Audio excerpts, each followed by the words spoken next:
రైతులు ఉచ్చుల పడద్దు.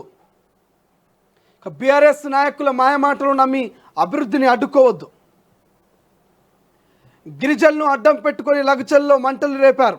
గతంలో భూసేకరణ చేయకుండానే ప్రాజెక్టులు కట్టారా? ఎవరు అడ్డొచ్చినా కొడంగల్కు పరిశ్రమలు తీసుకొస్తా, 25,000 ఉద్యోగాలు ఇచ్చి అభివృద్ధి చేసిన రుణం తీర్చుకుంటా. దేశంలో 10 నెలల్లోపే 21,000 కోట్ల రుణమాఫీ ఘనత మాది. సంక్షేమ పథకాల కోసం అప్పులు తేలేదు, భూములు అమ్మలేదు. అప్పుడు వరి వేస్తే ఉరి అన్నారు, ఇప్పుడు బోనస్ ఇస్తున్నాం. పాలమూరుకు ఏటా 20,000 కోట్లు ఇస్తాం. 20,000 కోట్లు కేటాయిస్తారట. ఇక కేసీఆర్ ఎవరిని కలవలే, రేవంత్ అన్న అంటే పలుకుతున్న రైతు సదస్సు ముగింపు సభలో సీఎం రేవంత్ రైతులు బీఆర్ఎస్ పైన ఉచ్చులో పడద్దని, ఆ పార్టీ నేతలు చెప్పే మాయమాటలు నమ్మి కేసుల పాలు కావద్దంటూ ముఖ్యమంత్రి రేవంత్ రెడ్డి సూచించారు. భూసేకరణ చేయకుండా పరిశ్రమలు ఏర్పాటు ఎలా జరుగుతుందంటూ ప్రశ్నించారు. చరిత్రలో ఎక్కడా భూసేకరణ చేయనట్లుగా బీఆర్ఎస్ నేతలు మాట్లాడుతున్నట్టు విమర్శించారు.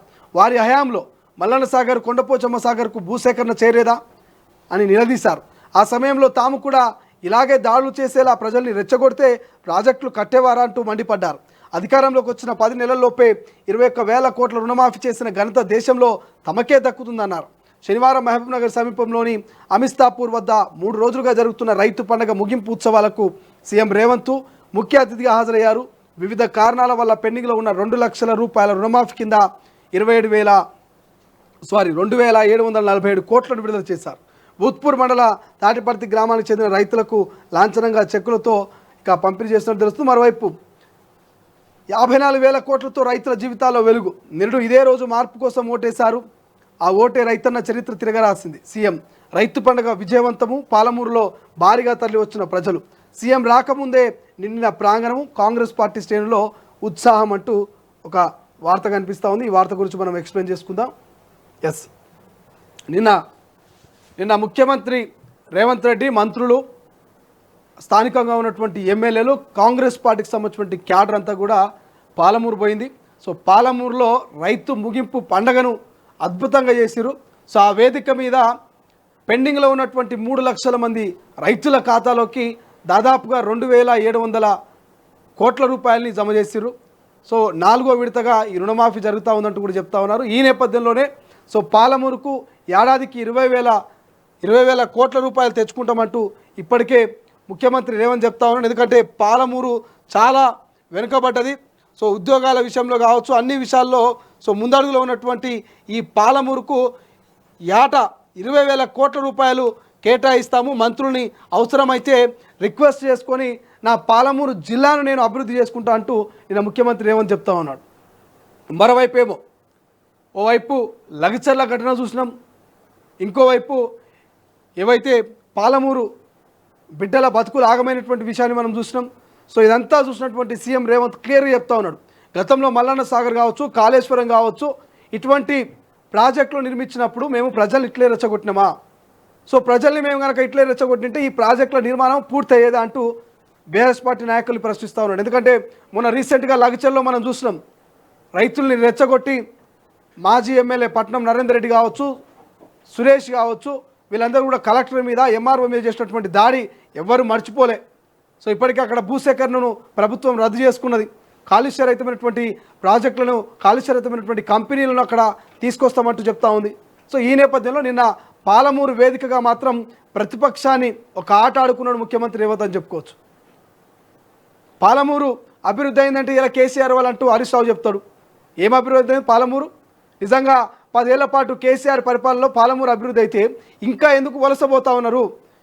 ఇంకా కూడా హైదరాబాదు, ముంబై, మహారాష్ట్ర, కర్ణాటక ఎందుకు పాలమూరు బిడ్డలు బతుకు తిరిగిపోతూ ఉన్నారు మీరు అంత అభివృద్ధి చేస్తే? సో ఇలా హరీష్ రావు గారు అంటారు, పచ్చగా పాలమూరును మార్చమంటారు. ఎక్కడుందా పచ్చడి పాలమూరు? ఈ షాద్నగర్ ఉన్నటువంటి లక్ష్మీదేవపల్లి రిజర్వాయర్ అన్నారు, తట్టెడు మట్టి తీయాలి ఇంతవరకు. 10 ఏళ్ల పాటు అధికారంలో ఉన్నారు కదా మీరు.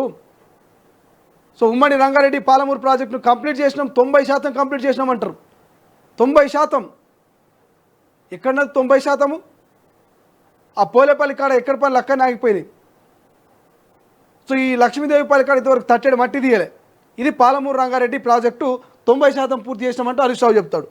సో మరోవైపు ప్రజలు ఎక్కడ కూడా ప్రతిపక్ష మాటలు నమ్మొద్దు, వాళ్ళ ఉచ్చులో పడొద్దు, వాళ్ళ ఉచ్చులో పడి సో మిమ్మల్ని మీరు మోసం చేసుకోవద్దంటూ సీఎం రేవంత్ చెప్తా ఉన్నాడు.